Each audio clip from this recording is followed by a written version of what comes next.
1500 रुपये जरी असले तरी आपल्या भगिनीला आज ग्रामीण भागामध्ये त्याचं महत्त्व किती आहे हे सामान्य घरातून आलेल्या स्त्री माझ्या भगिनीला कळतं। प्रत्येक जिल्ह्यामध्ये आपल्या सगळ्या बहिणींची खाती ओपन झाली।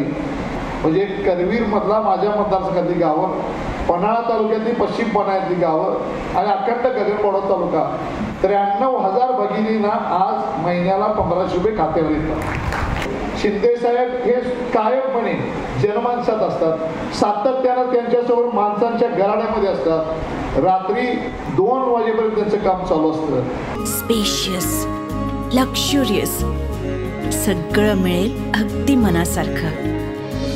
बटू बिल्डर्स यांचा नवीन गृहप्रकल्प गृहलक्ष्मी रचना। मी या ठिकाणी करवीर विधानसभा मतदारसंघाचा मुख्यमंत्री लाडकी बहीण योजनेचा अध्यक्ष या नात्याने काम करतो आणि मला वाटतं की महाराष्ट्राचे मुख्यमंत्री, आमचे मार्गदर्शक आणि आमचे नेते आदरणीय एकनाथ शिंदे साहेब याने एक क्रांतिकारी निर्णय घेतला आणि आपल्या बहिणींना भेट द्यायची म्हणून 1500 रुपये महिन्याला त्यांच्या खात्यावर द्यायची आणि या राज्यामध्ये क्रांतिकारी निर्णय घेतला आणि हा क्रांतिकारी निर्णय आपल्या बहिणीला भेट द्यायची आणि मग ही भेट देत असताना प्रत्येक जिल्ह्यामध्ये आपल्या सगळ्या बहिणींची खाती ओपन झाली।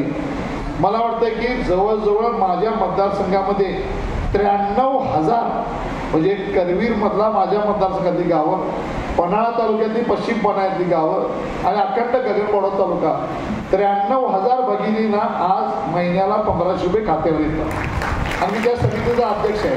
मला अतिशय अभिमान आहे की मुख्यमंत्र्यांच्या बरोबर आदरणीय उपमुख्यमंत्री देवेंद्र फडणवीस साहेब, आदरणीय उपमुख्यमंत्री अजितदादा आणि त्यांना साथ देणारे सगळे महायुतीचं आमचे सर्व आमदार असतील, विधान परिषद आमदार असतील आणि या ठिकाणी असणाऱ्या विरोधी आमदारांनी सुद्धा सगळ्यांनी या निर्णयाला साथ दिली।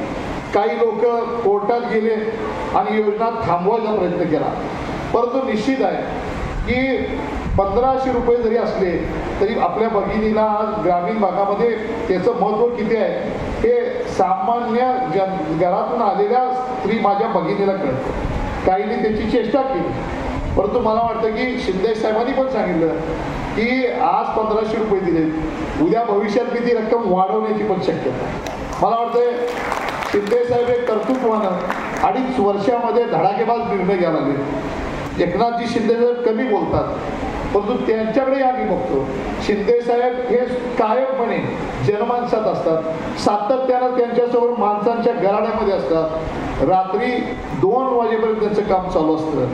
कोणीही किती भेटू देत, लोक हजारोनं त्यांना भेटतात, कारण कधीही ते कुणावर चिडत नाही। तुम्ही बघून घ्या, आपल्या राज्याचे मुख्यमंत्री सगळ्या महाराष्ट्र बघा राज्यामध्ये आंदोलनं चालणार, वेगवेगळ्या ठिकाणी निवेदन येणार, खरं त्यांना भेटत असताना मी स्वतः डोळ्यानं बघितलंय ते कधीही कुणावर चिडत नाही। शेवटच्या घटकाचं निवेदन घेऊनच मग ते दुसऱ्या कामाला जातात। तेही रस्त्यावर कुठं अपघात घडला, रस्त्यावर कुठं काम लागलं, स्वतःची गाडी जाऊन ते थांबतात।